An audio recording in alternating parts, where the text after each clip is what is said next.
itu kan dianggap sebagai pendangkalan, bukan pendangkalan tetapi merendahkan, ya, merendahkan istana. Tetapi bagi beberapa orang itu dianggap sebagai ya proses yang biasa gitu. Ketika pakai dasi pada 1 jam sebelumnya pakai dasi dan seterusnya, ya setelah itu kita pakai celana pendek biasa. Artinya situasi perpindahan itu dianggap oleh Gus Dur disimbolkan dengan celana pendek itu sebagai sesuatu yang biasa gitu, termasuk jabatan.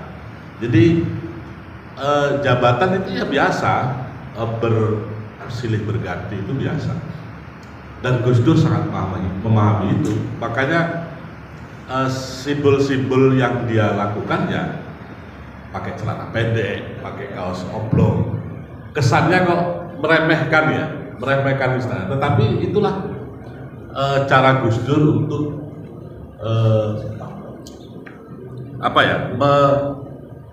memberikan pemahaman kepada kita seperti itu.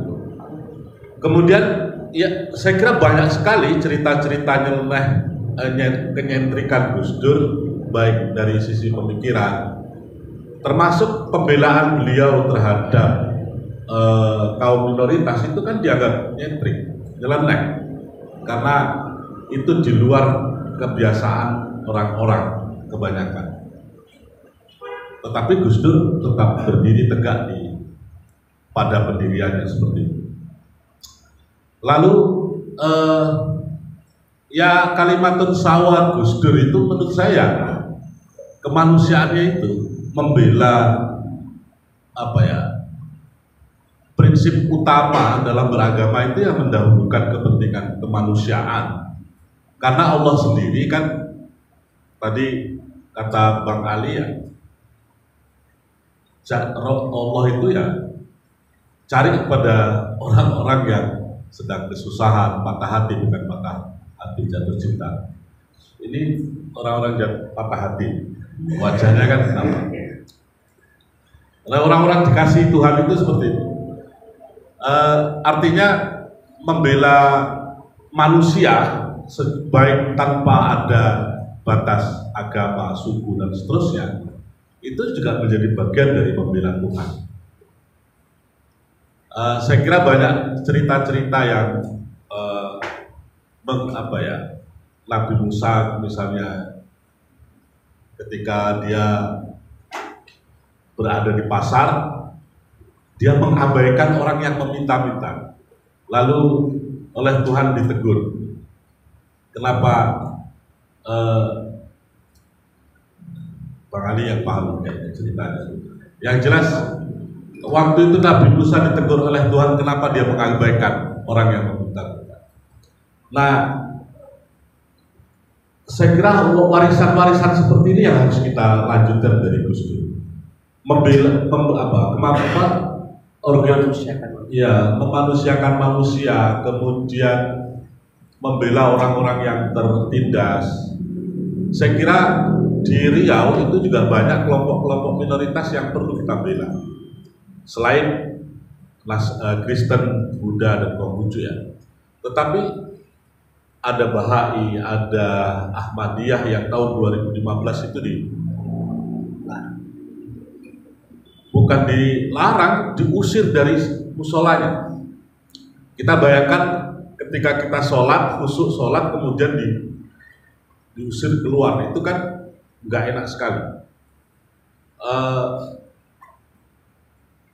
Kemudian ada Syiah juga di Riau yang saya kira patut untuk kita bela kalau mau mewarisi kemanusiaannya Gus Dur.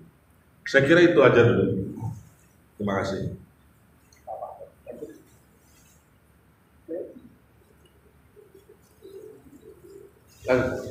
Baik, terima kasih sahabat-sahabat sekalian yang saya muliakan.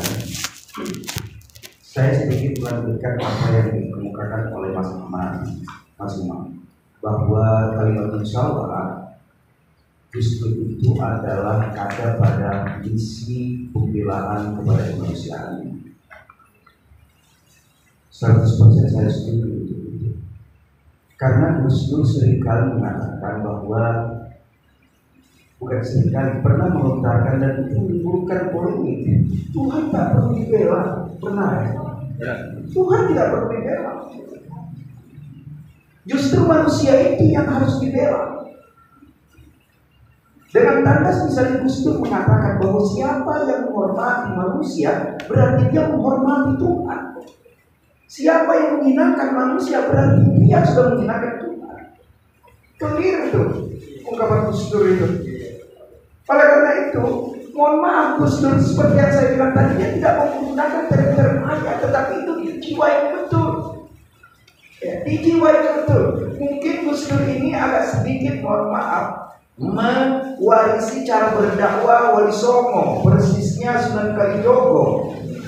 Jadi agama itu tidak menjadi simbol-simbol, itu tidak menjadi terlalu ditonjolkan, tetapi bagaimana yang nilai-nilai umum itu yang dia tonjolkan lewat sebuah budaya-budaya tertentu yang ada di sebuah daerah.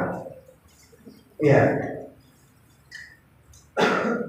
Kalau Gus Dur, kalau Cak Nur mengatakan begini, Wamin aja saat kata benar ada Bani Israel. Sorry ya, agak sedikit sosok lebih ayat. Wamin aja kata benar ada Bani Israel. Siapa yang bisa membantu? Wamin aja kata benar ada Bani Israel. Man qatala nafsan bi ghairi haqq aw fasad bil